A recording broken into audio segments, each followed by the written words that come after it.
Olá, seja muito bem-vindo ao Semana Legislativa, o jornal com um resumo do que foi notícia nesta semana na Câmara Municipal e em São José dos Campos.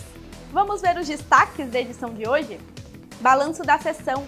Vereadores debateram temas de interesse público nas sessões plenárias. Programa Visite a Câmara apresenta o Legislativo para alunos da Embraer de São José dos Campos. Dengue.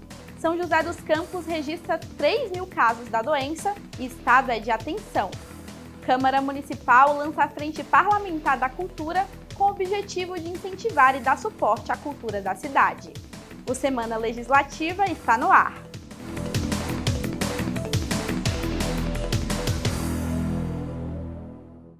E a gente abre esta edição com o balanço da 24ª sessão do ano, realizada na última quinta-feira. Os vereadores debateram temas de interesse público e votaram projetos de lei. Vamos ver? Entre os projetos aprovados durante a 24ª sessão do ano está a proposta apresentada pelo vereador Marcão da Academia com o objetivo de fornecer atendimento odontológico 24 horas no Hospital de Clínica Sul para casos de urgência e emergência. A ideia é ampliar o acolhimento de pacientes que precisam de tratamento dentário em função de acidentes ou outras ocorrências que necessitam atendimento rápido. Outros 2 projetos apresentados pela Prefeitura também foram aprovados. O primeiro recebeu aprovação unânime dos vereadores. É a matéria que revoga um artigo de uma lei de 2024 para adequar a legislação do município com as normas do governo do estado e viabilizar a doação de uma área pública onde será construída uma nova escola na cidade. O segundo projeto, aprovado com 14 votos favoráveis e 7 contrários, altera alguns artigos da lei que permite o município firmar um empréstimo com a Caixa Econômica Federal de R$60 milhões para a compra de ônibus elétricos para a cidade. A principal mudança está na redação dos termos do contrato, que agora permite a negociação do crédito com ou sem a garantia da União. Caso seja firmado sem a garantia da União, o município terá que cumprir alguns pré-requisitos como contrapartida. Ainda foram aprovados um projeto que declara de utilidade pública a Associação das Figureiras Arteiras de Santa Cruz e um requerimento que parabeniza o cardeal Robert Francis Prevost, eleito como novo Papa. Já entre os projetos lidos em plenário que começam a tramitar no Legislativo está a LDO de 2026, a Lei de Diretrizes Orçamentárias, que é a prévia do orçamento da cidade para o ano que vem. As sessões da Câmara são realizadas todas as terças e quintas, com transmissão ao vivo a partir das 4 horas da tarde. Você pode acompanhar os trabalhos em plenário na íntegra no nosso canal do YouTube. E pessoal, esse ano tem sido de muito trabalho aqui na Câmara de São José, viu? Principalmente quando a gente fala de frentes parlamentares. Recentemente, os vereadores aprovaram a composição de 3 novas frentes: a da habitação, a da defesa da vida e a católica. No geral, uma frente parlamentar se reúne com especialistas e a população para debater o assunto do tema. E, claro, entender como construir políticas públicas para desenvolver os assuntos de estudo. E falando nisso, a gente mostra agora para você como os parlamentares dessas 3 novas frentes pretendem atuar na cidade. A Câmara de São José dos Campos aprovou a criação e a composição de 3 novas frentes parlamentares. Uma delas é a Frente de Habitação e Regularização Fundiária, que visa promover o diálogo entre os poderes legislativo e executivo e movimentos sociais para estimular a implementação de programas habitacionais e ações que garantem acesso à moradia, além de fiscalizar projetos habitacionais na cidade. Fazem parte dessa comissão os vereadores Amélia Naomi, Lino Bispo, Cláudio Apolinário, Juliana Fraga, Marcão da Academia, Roberto Chagas, Sena, Sidney Campos e Tomás Henrique. Para a Amélia Naomi, a frente pode ajudar na questão do déficit habitacional da cidade. O primeiro desafio é votar o PELON, porque com o PELON nós vamos poder ter áreas institucionais que vão para o Minha Casa Minha Vida. É fundamental que as áreas institucionais que estão aí venham atender esse público que é tão necessário retomar o Minha Casa Minha Vida aqui em São José dos Campos. Outra frente parlamentar criada recentemente é a Frente Católica. Fazem parte do grupo os vereadores Sidney Campos, Lino Bispo, Gilson Campos, Marcão da Academia, Sena, Sérgio Camargo, Tomás Henrique e Zé Luiz. Entre os objetivos propostos estão a garantia dos direitos das comunidades católicas e a discussão de políticas públicas que abordem questões relacionadas ao bem-estar da população, alinhados aos princípios católicos. Tem alguns temas, que são especialmente relacionados à nossa Igreja Católica. Nós temos alguns pontos que precisam ser discutidos, temos algumas questões até de terrenos que precisamos estar verificando junto à Prefeitura para a gente poder tentar auxiliar, para que possa ser regularizado. E, com certeza, a gente conseguindo fazer essa frente andar, caminhar, a gente pode fazer que a comunidade possa ganhar muito com isso, Então, a intenção da frente parlamentar é de estar fazendo essas reuniões, conversando com a comunidade e também junto à igreja para poder tirar alguns assuntos que a gente possa ser tratados aqui também na Câmara, para trazer sempre o bem comum para todos. Mais uma frente parlamentar criada foi a Frente dos Legisladores em Defesa da Vida e da Família. O grupo é formado pelos vereadores Gilson Campos, Zé Luiz, Sérgio Camargo, Carlos Apolinário, Lino Bispo, Marcão da Academia, Marcelo Garcia, Renato Santiago, Rogério da Acazem, Sena e Sidney Campos. O grupo pretende promover debates sobre a valorização da família, além de discutir propostas que tramitam na Câmara sobre assuntos relativos. Discutir projetos que tenham esse interesse na defesa da família, defesa da vida, no dia a dia aqui da Câmara Municipal, e também de discutir propostas que talvez outras cidades estão trabalhando, trazer para o Legislativo aqui de São José dos Campos. E, ao mesmo tempo, propor iniciativas que possam ajudar no engrandecimento aí da família, da pessoa humana, da dignidade humana. As 3 frentes criadas na Câmara se tornam mais uma ferramenta de fiscalização e debate de assuntos de interesse público. Os vereadores membros têm a missão de abrir um diálogo com representantes de cada uma dessas áreas e fazer valer a participação popular na construção de políticas públicas. E ainda no mesmo assunto, a Frente Parlamentar em Defesa do Rio Paraíba do Sul realizou a 2ª reunião e foi em parceria com a Comissão de Meio Ambiente da Câmara. No encontro, os vereadores membros receberam um representante do Conselho Municipal do Meio Ambiente para debater políticas de proteção da bacia e também de todo o recurso hídrico da cidade. A expectativa dos parlamentares é que esse trabalho sirva de base para a construção de políticas públicas de preservação do rio. Vereadores se reuniram na Câmara de São José dos Campos em prol do meio ambiente. Na ocasião, Amélia Naomi, Juliana Fraga, Carlos Abranches e Lino Bispo, que compõem a Frente Parlamentar em Defesa e Preservação do Rio Paraíba do Sul, estiveram juntamente com o vereador Tomás Henrique, que é o presidente da Comissão Permanente de Meio Ambiente do Poder Legislativo, para discutir o tratamento de esgoto na cidade e as recentes denúncias envolvendo a qualidade da água e descartes irregulares no Rio Paraíba. A reunião contou com a participação do engenheiro hídrico responsável pela Câmara Técnica do Comam, que é o Conselho Municipal do Meio Ambiente, o João Godoy. Ele apresentou números importantes, como, por exemplo, que atualmente 99,1% do esgoto da área urbana de São José é coletado e, desse número, 100% é tratado. João Godoy destacou ainda as denúncias recebidas sobre os vazamentos de esgoto no Rio Paraíba e as mortes de peixes em novembro passado. A estação de tratamento de esgoto Lava-Pés, ela cuida aproximadamente 74% do esgoto da cidade.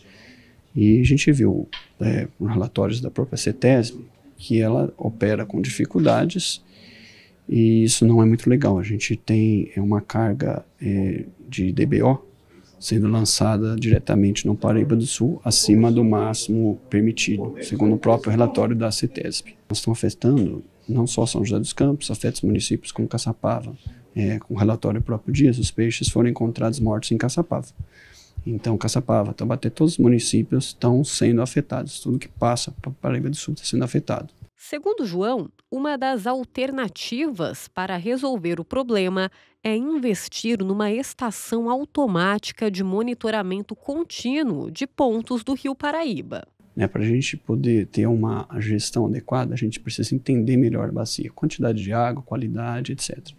Em Pindamonhangaba existe uma estação automática, se não me engano, o responsável é a própria CETESB, mas se a gente tivesse isso dentro da cidade, facilitaria muito, tanto a gestão como até a cobrança da prefeitura perante a Sabesp ou a Companhia de Saneamento. Carlos Abranches, autor do requerimento para a criação da frente parlamentar, reforçou que a Câmara quer uma aproximação com a Sabesp e que, inclusive, solicitaram uma visita à estação de tratamento de esgoto, mas ainda não tiveram retorno. Queremos um contato maior para a gente conhecer os procedimentos lá. Nós chamamos os vereadores para fazermos uma visita a uma estação de tratamento de esgoto, para que eles conheçam como é feito esse tratamento. Nós fizemos um ofício, enviamos um ofício, mas até agora a Sabesp não respondeu. Ou seja, essa aproximação para ocorrer precisa ser dos dois lados. Aí as coisas ficam mais claras, para saber em que pé que realmente está o cuidado para com o rio tão importante para a nossa região, quais são os próximos passos que vão ser tomados. É isso que a gente quer. Ainda segundo o vereador, a Sabesp precisa entregar um serviço de qualidade voltado para a preservação do rio e dos recursos hídricos da cidade. De que maneira uma empresa privatizada pretende cuidar do rio e pretende cuidar da qualidade da água que a gente bebe, da água que a gente utiliza em casa? Então, se isso aí não for apresentado, fica difícil a gente mensurar uma avaliação, a gente amadurecer um critério de avaliação mesmo, de acompanhamento técnico preventivo, para que a gente possa ter efetivamente a qualidade da água na cidade. Por fim, a Comissão de Meio Ambiente da Câmara convocou o secretário de Serviços Municipais, Bruno Santos, para esclarecimentos e convidou um representante da Sabesp e membros do Conselho Municipal do Meio Ambiente para dar sequência à apuração do caso. A Frente Parlamentar, junto com a Comissão de Meio Ambiente, está fazendo uma série de propostas para a gente poder ter acesso a esses detalhes, onde no Rio é mais necessário um cuidado ao longo do trecho do rio. Não é um rio de São José dos Campos, é um rio do Vale do Paraíba, é um rio do Brasil. E olha que legal! O Legislativo concedeu o título de cidadão joseense a um exemplo de dedicação ao serviço público da nossa cidade. Ademir Freitas Raposo trabalhou por décadas na gestão pública de São José, incluindo na Câmara, e ajudou no desenvolvimento de vários projetos. O autor da homenagem foi o vereador Renato Santiago. Em cerimônia realizada no plenário da Câmara, foi concedido o título de cidadão joseense a Ademir Freitas Raposo. A honraria é destinada às pessoas que não são nascidas na cidade, mas desempenham um papel de destaque em São José. A homenagem foi iniciativa do vereador Renato Santiago, que ressaltou a trajetória dele na cidade. É uma pessoa que chegou na cidade há mais de 25 anos, que há 25 anos trabalhou dentro da prefeitura, servindo a cidade através da Secretaria de Manutenção. Uma pessoa que tem um carinho enorme de todos, haja vista a grande homenagem que foi feita para ele aqui hoje, uma pessoa merecedora por tudo que construiu dentro da cidade. Para o vereador, a honraria também é uma forma de homenagear outras pessoas que não nasceram na cidade, mas que são destaques em diversas áreas de atuação. São José é uma cidade que recebe muita gente de fora e muita gente que construiu essa cidade e continua construindo. O Ademir é uma delas. Nós poderíamos aqui nomear diversas que mereciam o título de cidadão. Infelizmente, não podemos conceder a todos. Eu acho que o Ademir representa todas essas pessoas que vieram de fora e hoje podem receber o título de cidadão por todo o serviço prestado à nossa cidade. Nascido no Rio de Janeiro, Ademir tem 58 anos e é formado em gestão pública. Morador de São José dos Campos há mais de 20 anos, ele começou a trabalhar no poder público com o ex-vereador Hélio Nishimoto, que destacou a importância do reconhecimento do trabalho feito pelo homenageado na cidade. Uma pessoa que se dedicou esses 25 anos, à cidade de São José dos Campos, com tanto zelo, com tanto carinho, com amor pelas pessoas da cidade, e com um trabalho que fez muita diferença em todos os bairros da nossa cidade. Então, a gente fica muito feliz e torce para que o Ademir continue a sua trajetória como um cidadão josueense, honrando este nome. Em 2003, Ademir Raposo trabalhou na Secretaria de Serviços Municipais, atual Secretaria de Manutenção da cidade, como administrador da Regional Centro. Após um período atuando fora da Prefeitura de São José, retornou em 2018 para o mesmo cargo, depois diretor de regionais, até chegar a secretário adjunto. Durante a cerimônia, diversos amigos prestaram sua homenagem ao homenageado. O Ademir, cidadão joseense de verdade, Tenho certeza que fez e vai fazer muito mais do que muitas pessoas que às vezes são até residentes, nascidas aqui, moradores aqui a vida toda. Trabalhou muito da prefeitura, resolvendo problemas da população em todo canto da cidade. É uma pessoa que eu conheço e sei dos valores que ele tem, os valores que ele conserva, os princípios que regem a vida dele.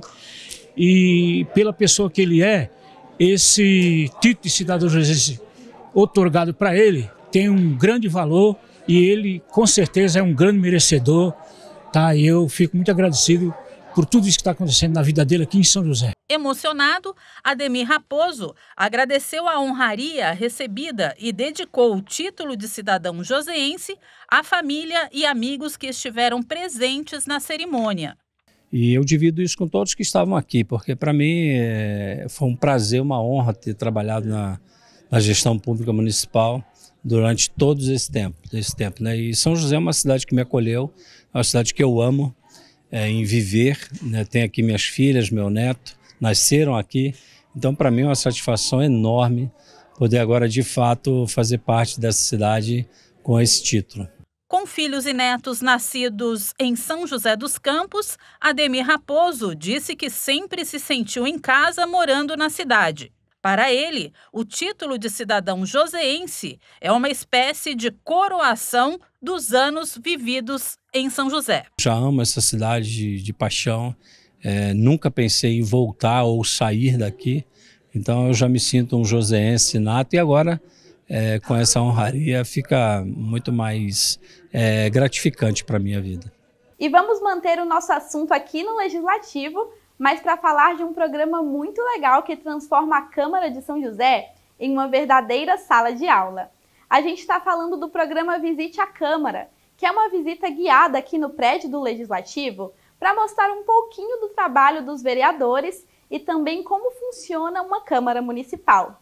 E quem teve a oportunidade de participar do programa foram alunos do Colégio Embraer.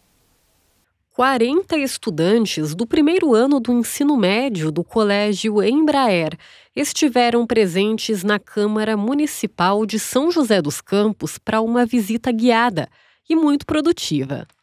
O ponto de partida foi o hall de entrada do Poder Legislativo. De lá, alunos e professores foram ao plenário, onde assistiram a um vídeo institucional. Na sequência, participaram de uma conversa com a vereadora Juliana Fraga. E essa geração está bem interessada, viu? Fizeram várias perguntas à parlamentar, que defendeu essa aproximação entre legislativo e a comunidade. Essa aproximação, da Câmara, que é para muitos um lugar tão distante, tão longe, que a gente só vê na televisão, é tão bacana eles virem, tirarem dúvidas, ver que eles podem se aproximar, se interessar, e quem sabe daqui desperta alguém aí que gosta e que queira ir para a política, é bem importante. A Jasmine nunca tinha vindo à Câmara e gostou da experiência. E ela lembra que, muito em breve, a geração dela vai começar a votar. Portanto, é bem importante que a juventude esteja por dentro das pautas políticas. Achei uma oportunidade muito legal da juventude. A gente estava conversando com a vereadora disse sobre o quão é importante essa participação da juventude na política e essa visita proporcionou muito isso para a gente. O Tiago, um dos professores que acompanhou a turma, destaca que essa atividade é necessária para que os alunos tenham contato com a política real, na prática. Primeiro, colocá-los em contato com a realidade, para que eles saiam desse espaço das redes sociais, entender uma política na prática, né? Na realidade. E o segundo, acho que é trazer para o espaço mais importante da política, que é o espaço municipal. A gente fica muito preso hoje nesse debate sobre presidente, governador, especialmente presidente, né? Talvez deputado, mas a gente esquece da importância do vereador, né? O papel que o vereador executa no nosso cotidiano. Então, eu acho que estar aqui na Câmara é muito importante para que eles tenham esse contato com o dia a dia da cidade, da política da cidade. A Ellen é responsável por guiar as visitas por aqui e reforça que é bem simples agendar. Tanto escolas, faculdades e ONGs, a gente recebe todas essas pessoas, é só entrar em contato aqui na Câmara, né, pelo nosso telefone ou pelo site Visite a Câmara. E a Jasmine, que conhecemos há pouco, deixa um recado importante, sobretudo para os futuros eleitores. Conhecer os nossos direitos, como cobrar as nossas necessidades da população, porque no futuro a gente que vai estar votando nos nossos vereadores vai ter essas pessoas, vai colocar essas pessoas no poder, então é importante desde sempre fomentar esse desejo. E essa visita faz muito isso para a gente, ter essa visão política desde sempre. Vamos para o nosso primeiro intervalo e na volta falamos da situação da dengue em São José dos Campos, que está bem preocupante. A pausa é rápida.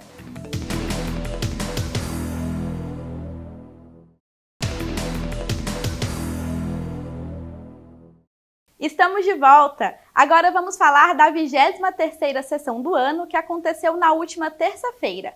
Os vereadores apreciaram documentos e debateram temas de interesse público. Entre os documentos apreciados durante a 23ª sessão do ano, estão requerimentos e indicações com pedidos diversos. A maior parte das indicações solicitava a realização de serviços de manutenção pública, como reparo em calçadas, troca de lâmpadas, instalação de lombofaixas e capina. Já os requerimentos apreciados pediam informações sobre obras públicas, consultas médicas, concessão de transporte adaptado, além de ronda policiais em diversos bairros. Durante o Pinga-Fogo, período em que os parlamentares apresentam temas de interesse público no plenário, os principais assuntos debatidos foram saúde, fiscalização, inclusão, empreendedorismo e mobilidade urbana. O primeiro orador, o vereador Lino Bispo, apresentou uma denúncia de possíveis falhas no atendimento de um idoso que teria recebido o diagnóstico de câncer após passar por vários médicos sem um encaminhamento correto sobre a doença. Também na saúde, Lino Bispo apresentou o relato de um senhor que aguarda atendimento para uma hérnia no umbigo. Já o vereador Roberto Chagas fez críticas ao trabalho de manutenção pública nas estradas da região norte, que estariam com problemas como mato alto e falta de capina. De acordo com o parlamentar, o mutirão foi anunciado para resolver a situação. No tema da fiscalização, o vereador Rafael Pascucci convidou a população para participar do atendimento presencial realizado por ele na região sul. Segundo o parlamentar, todos os moradores que quiserem deixar uma sugestão, reclamação ou tirar dúvida são ouvidos. Outro parlamentar, o vereador Sérgio Camargo, cobrou urgência na retomada do fornecimento de água para uma moradora que teria tido o serviço cortado por uma possível retaliação do poder público. Segundo o parlamentar, uma liminar da Justiça já determinou o retorno do abastecimento de água, mas sem uma posição por parte da Prefeitura. E a inclusão foi o assunto abordado pelo vereador Sena. Ele citou a situação de familiares de autistas que estariam tendo dificuldades na busca por atendimentos e defendeu a construção da Casa de Autista, um centro de referência para pessoas com TEA. Também no Pinga Fogo, a vereadora Amélia Naomi fez um balanço de ações do governo federal em diversas frentes, como educação, emprego e economia. Segundo Amélia, essas ações têm impactado positivamente São José, como as obras da Dutra e ampliação da Revap. No uso da tribuna, o vereador Fernando Petiti destacou o trabalho das empresas juniores da nossa região, que irão participar de um evento estadual focado em inovações e soluções no ramo do empreendedorismo. Petiti também citou a campanha Maio Amarelo, pautada na educação no trânsito, e pediu consciência dos motoristas no respeito à faixa de pedestre. Já o vereador Zé Luiz reforçou a mensagem de respeito entre os parlamentares na cobrança de demandas ou acusações. De acordo com o vereador, é preciso ter bom senso nas colocações e atitudes. As sessões da Câmara são realizadas todas as terças e quintas, com transmissão ao vivo a partir das 4 horas da tarde. Você pode acompanhar os trabalhos em plenário na íntegra no nosso canal do YouTube. Mudando de assunto, o mês de maio dá voz a uma campanha voltada para a conscientização da segurança no trânsito, o Maio Amarelo. Durante todo o mês, são realizadas ações educativas para tentar diminuir o número de acidentes nas ruas e estradas. Algumas atitudes podem ser fundamentais: respeito e responsabilidade. Por isso, esse ano o foco da campanha está no nosso papel individual de fazer um trânsito mais seguro. E o Maio Amarelo recebe o apoio da Câmara. O que você costuma fazer para um trânsito mais seguro? Andar com atenção, andar devagar, olhando sempre a sinalização, faixa de pedestre. Tá sempre atento à sinalização, não correr, né? O trânsito tem que ter muita atenção, né, velho? Costumo dizer que a gente tem que dirigir por nós e pelos outros, né? Seria fundamental que todo mundo pensasse e principalmente agisse dessa forma. Mas não é a realidade atual do país. O último dado oficial divulgado pelo Ministério da Saúde apontou alta no número de mortes por sinistros de trânsito, uma realidade dos últimos anos. Nós achávamos que após pandemia as pessoas estariam mais conscientes no trânsito. Só que, infelizmente, gradativamente, ano após ano, o número dos sinistros de trânsito, o número de infrações de trânsito apenas cresceram. Nós tivemos um aumento vertiginoso das mortes no trânsito, tivemos um aumento muito grande de infrações de trânsito que são básicas no conceito de operação do veículo. Os sinistros são o que popularmente conhecemos por acidentes. E a diretora do Observatório Nacional de Segurança Viária explica o porquê desse outro nome. Isso é uma mudança, né, de olhar. A gente entende que o acidente é algo que não pode ser evitado. E as ocorrências de trânsito, tudo que tem acontecido no trânsito é totalmente evitável. Quase 90% são falhas humanas, né? Os sinistros acontecem por falhas humanas, desatenção, uma infração de trânsito que poderia ter sido evitada, é uma condição do veículo.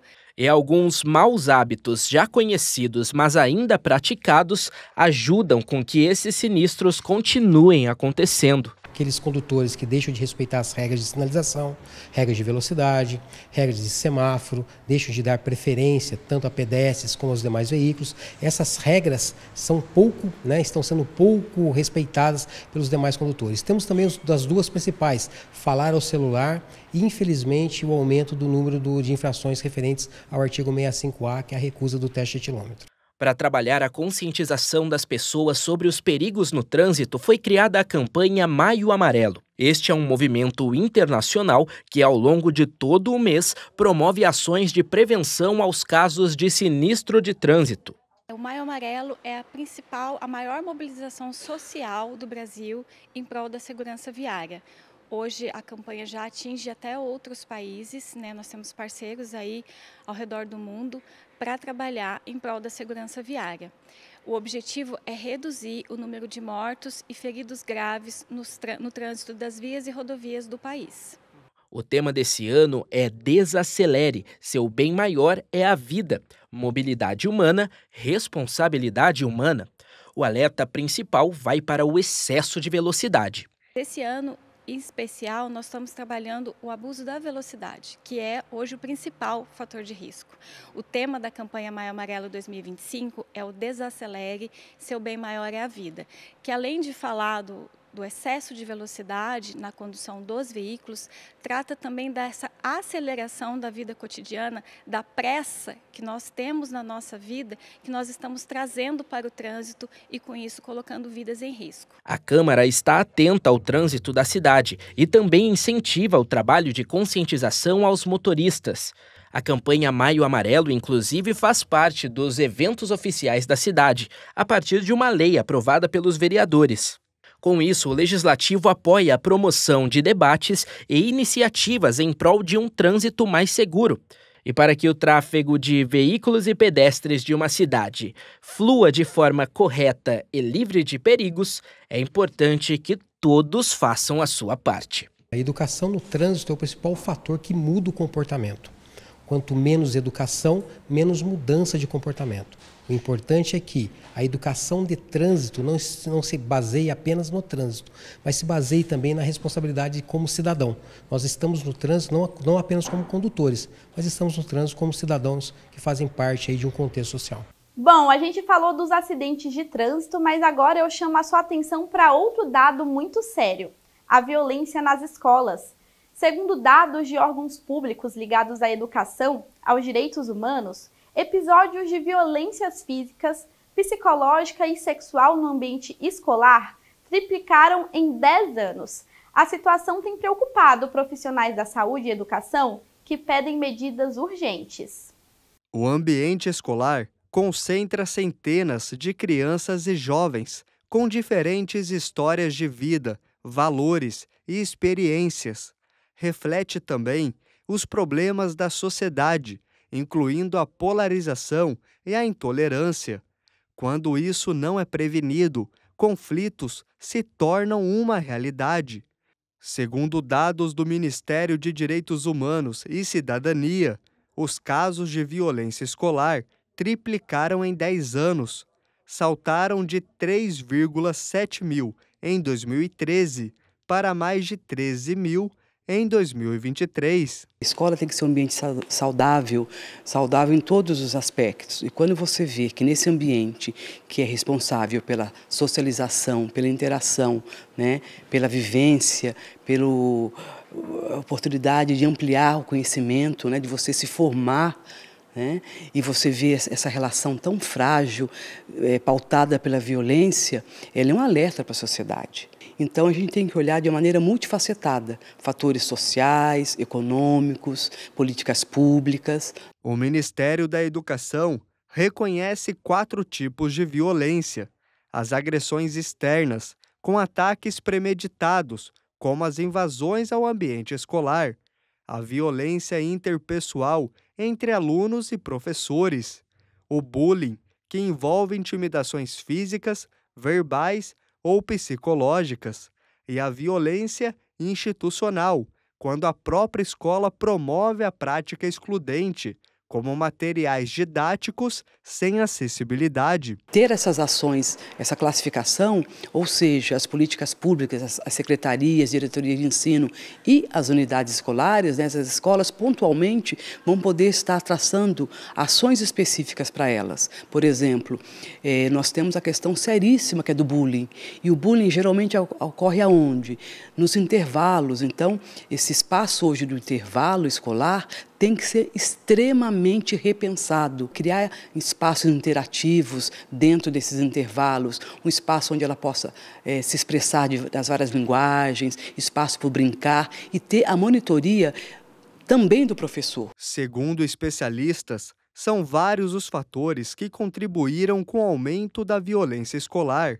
Entre eles estão a desvalorização dos professores, a precarização estrutural das escolas, a descontinuidade das políticas educacionais e até mesmo o despreparo das instituições para lidar com conflitos. A educação está deixando de ser algo a ser admirado, né? As pessoas não conseguem enxergar mais a educação como uma forma de ascensão social. de ascensão social. As pessoas não veem mais a figura do professor como a figura do mestre, né? Socialmente, a educação está sendo banalizada, então a educação vai ser banalizada.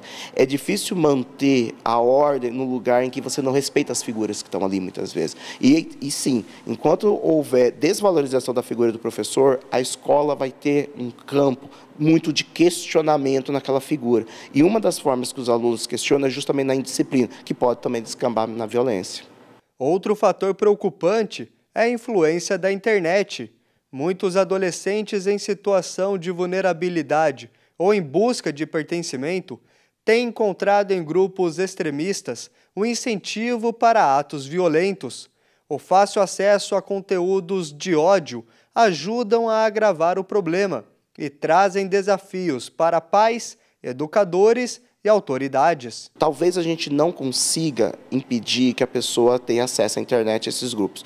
O que ajuda muitas vezes é a informação, sabe? Volto a dizer, não tem como a gente querer que eles não procurem esses grupos se eles não têm outros grupos que podem fazer esse retorno. Se não tem escuta na casa e na escola, ela vai procurar outro lugar. Na escola e na casa, a gente pode dar sentido e direcionar para uma outra coisa que não seja violência. Mas assim, se a escola e a família não conseguem fazer canais de escuta e acolhimento, ele vai procurar outros lugares. A Câmara de São José defende a adoção de medidas efetivas para conter a violência nas escolas, além de orientação dos alunos e vigilância nas instituições. Campanhas educativas também podem ajudar. A violência ela tem aumentado não apenas no ambiente escolar, né? Hoje a gente tem uma geração que está muito mais violenta e eu até atribuo muito disso à tecnologia. Hoje as crianças estão muito mais, acessando muito mais celulares, tecnologia, jogos que incitam a violência. Então cabe ao poder público, obviamente, campanhas de conscientização, não apenas através de mídia, através de publicidade, mas através da ação dos próprios professores, dos próprios educadores, levando as crianças a entender que a violência não vai levar a nada e trazendo nelas a consciência sobre as consequências da violência. O Legislativo tem, inclusive, leis pautadas neste assunto. Uma delas criou o Dia da Paz nas escolas. Outro exemplo é a lei que incentiva as escolas a criarem um plano de gestão de conflitos. Também está em vigor propostas que disponibilizam agentes da Guarda Civil e psicólogos para atuarem nas escolas. O psicólogo nas escolas é importante para ter esse olhar atento no aluno, na questão emocional, o que está acontecendo com aquela criança.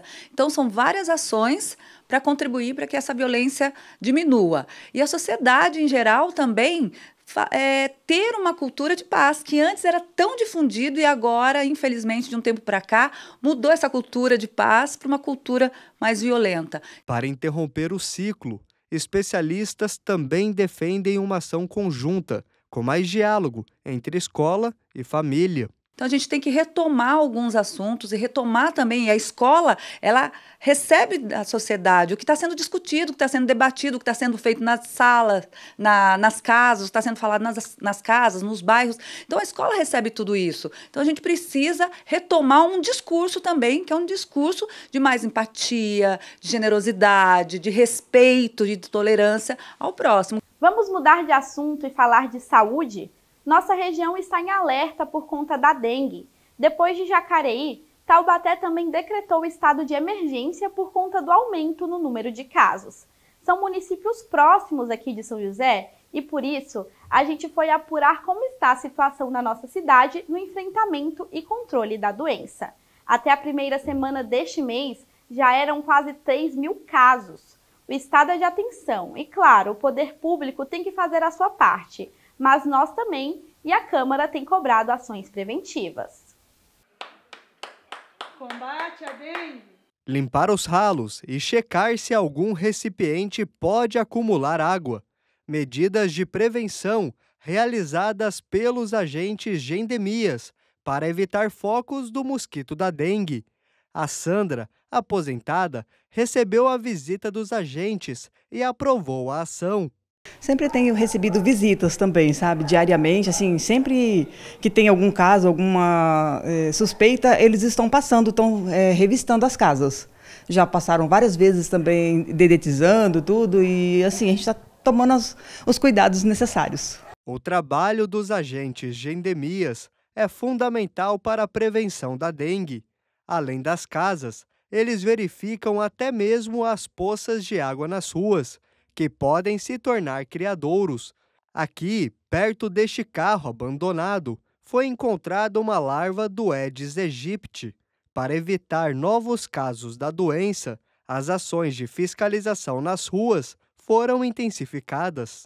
Foi um investimento muito grande da Secretaria de Saúde no combate à dengue, né? Então, desde a Operação Casa Limpa semanal, a compra de carro de dengue, antidengue, ações de casa a casa, ampliação do local de fazer controle de criadouros. Aqui em São José, a situação é de alerta. Por isso, as ações de combate aos focos do mosquito não param e nem podem parar, já que cidades vizinhas como Jacareí e Taubaté decretaram estado de emergência. Só neste ano, Jacareí já registrou 5 mortes pela doença. Em todo o Vale do Paraíba, foram mais de 10 mil casos em 4 meses. São José é o município da região com a maior quantidade de casos.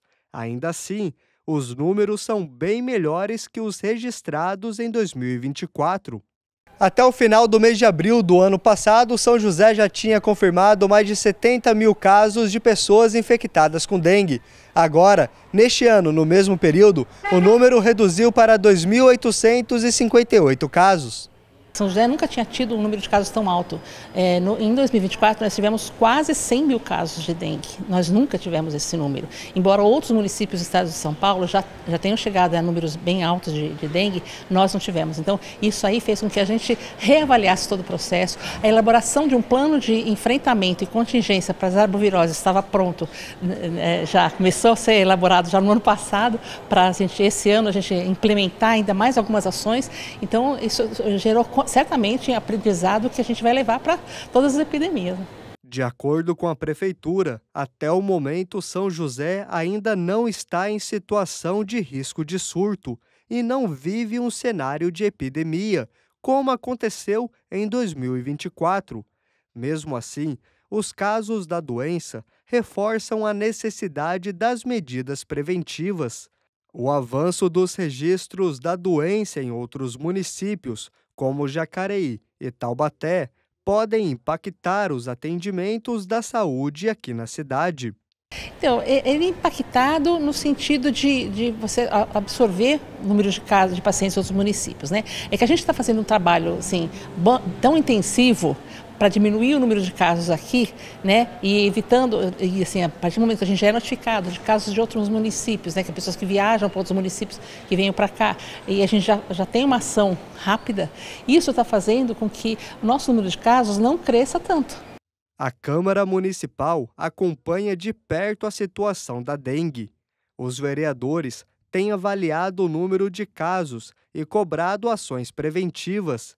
Nesse sentido, os parlamentares defendem uma união de esforços e o Legislativo também pode contribuir com o trabalho preventivo e educativo. A gente está buscando políticas públicas, né, propostas aí para a gente trabalhar no sentido de a gente diminuir esses indicadores aí da dengue no município aqui de São José dos Campos. Inclusive também a gente está aí hoje colocando para votação, né, a frente parlamentar da vacina, para a gente conscientizar as pessoas. Nós temos aí a vacina agora para dengue, então a gente está trabalhando aí para conscientizar a população que é importante se vacinar e também evitar aí os criadores do mosquito Aedes aegypti aqui em São José dos Campos. E para a população, fica o alerta. A consciência de todos é fundamental para combater o foco do mosquito da dengue. O ano passado já teve um número alto e esse ano a gente vem acompanhando que está elevando o número aí dos casos de pessoas, né, com a dengue. Então a gente pede mais uma vez para as pessoas verificarem suas calhas, não deixar nenhum volume de água, potes, né, garrafas, PETs que possam acumular água, porque é onde o mosquito ali, né, se prolifera e acaba aí chegando nas pessoas e contaminando a população. Vamos para a nossa última pausa e na volta falamos sobre o lançamento da Frente Parlamentar da Cultura. Volto logo.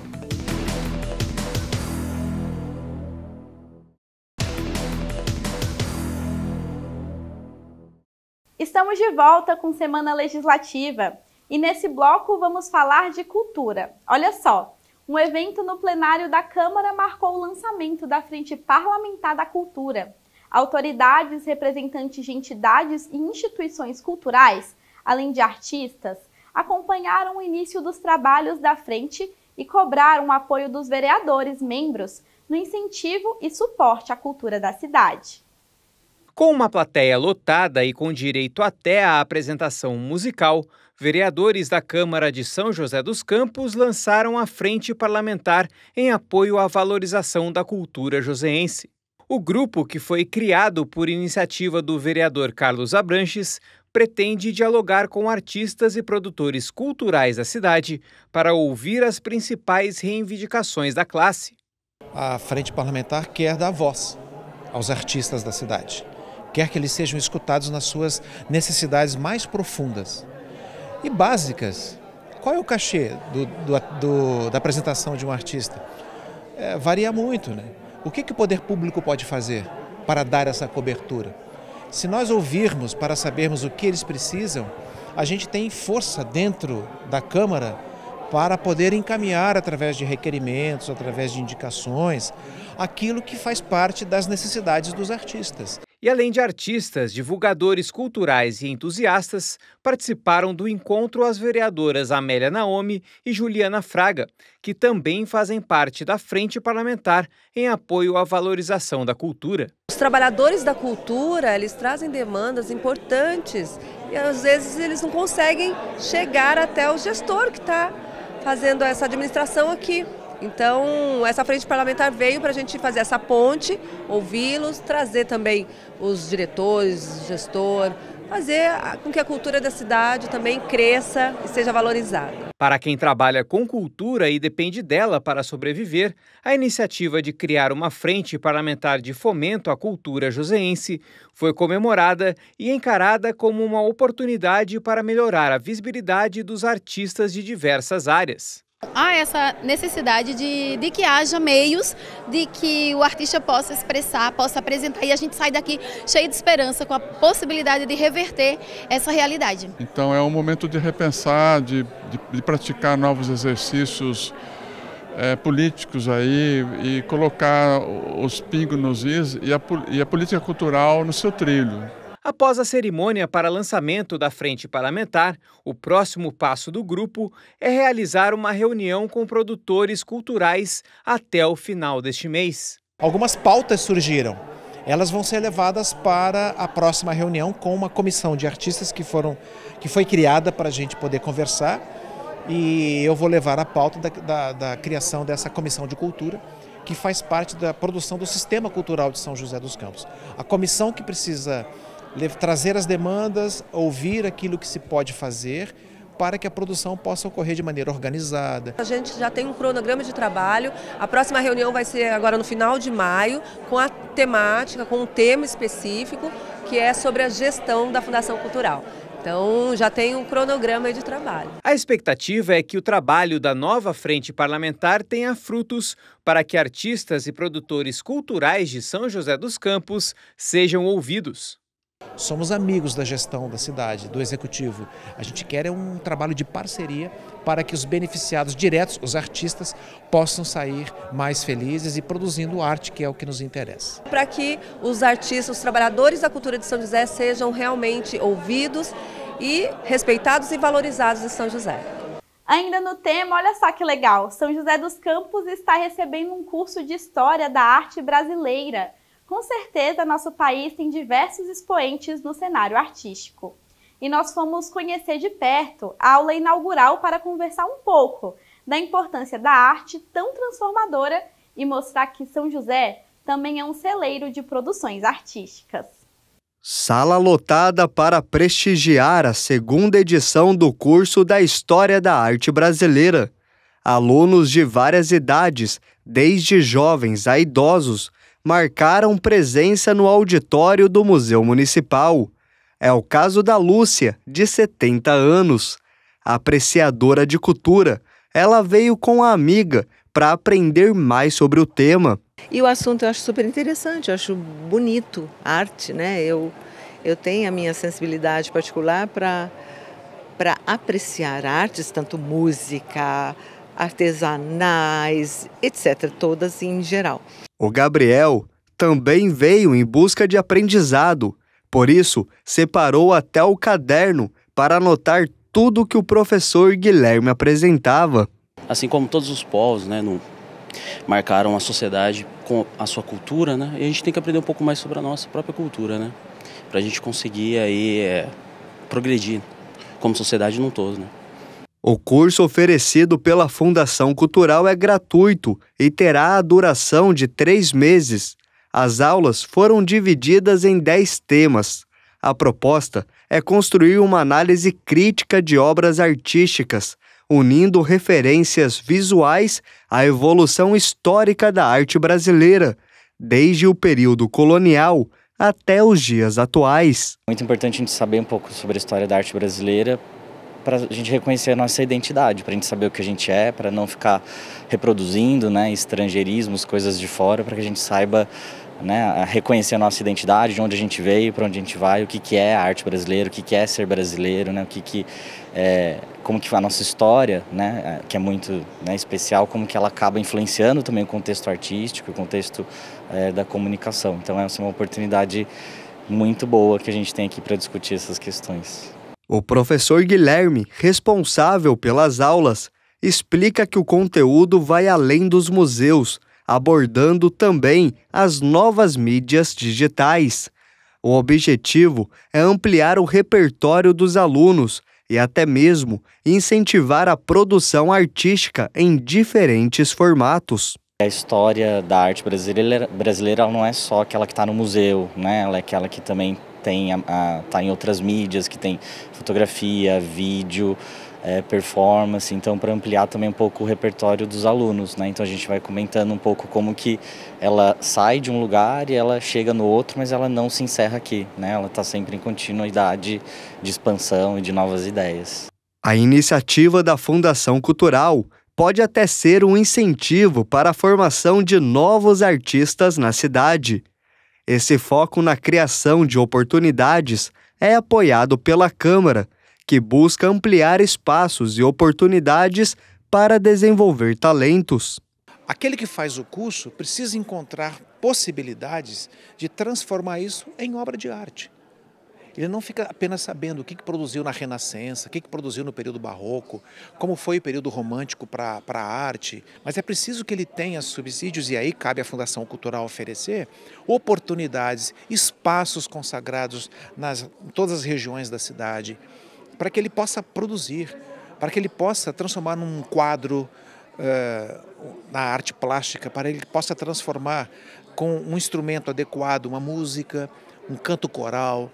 O vereador Carlos Abranches, autor do requerimento que criou a Frente Parlamentar em apoio e valorização da cultura joseense, afirma que a cidade possui um enorme potencial artístico, com nomes que levam a cultura local até mesmo para fora do país. Nesse sentido, ele defende a implantação de ações para que os artistas joseenses sejam cada vez mais valorizados.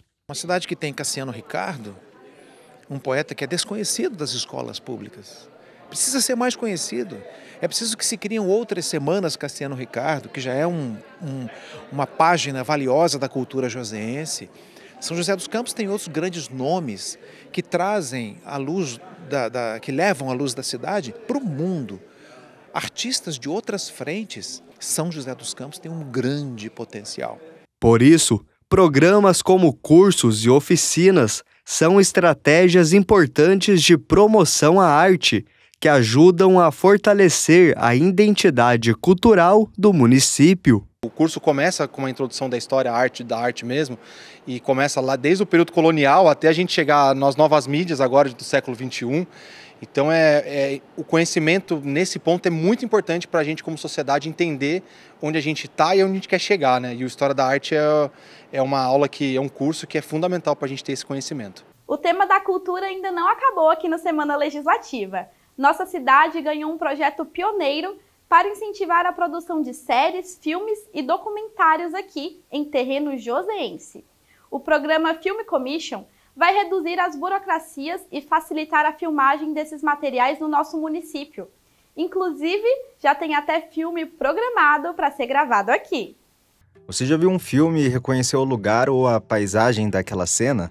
Em São José dos Campos está cada vez mais próximo. Quem sabe até sair na rua e ver uma equipe de filmagem utilizando a beleza da nossa cidade para contar histórias. Eu acho fantástico, nossa cidade é maravilhosa, tem muitos pontos bonitos aqui, eu acho fantástico. Seria maravilhoso ter a nossa cidade assim representada de uma forma mais cinematográfica, né? Eu acho importante porque a gente disponibiliza a cultura, a gente traz a cultura para as cidades que não tem, que é uma cidade que não tem muita esse mercado. E eu acho que São Paulo é uma cidade muito grande, como São Paulo está aqui próximo, eu acho que trazendo isso facilita para todo mundo que mora aqui.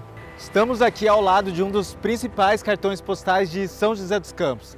Este santuário aqui, como tantos outros lugares, podem em breve estarem nas telas de cinema de todo o Brasil. E por que não do mundo? Esta é a proposta da Film Commission de São José dos Campos. Abrir as portas da cidade para o cinema.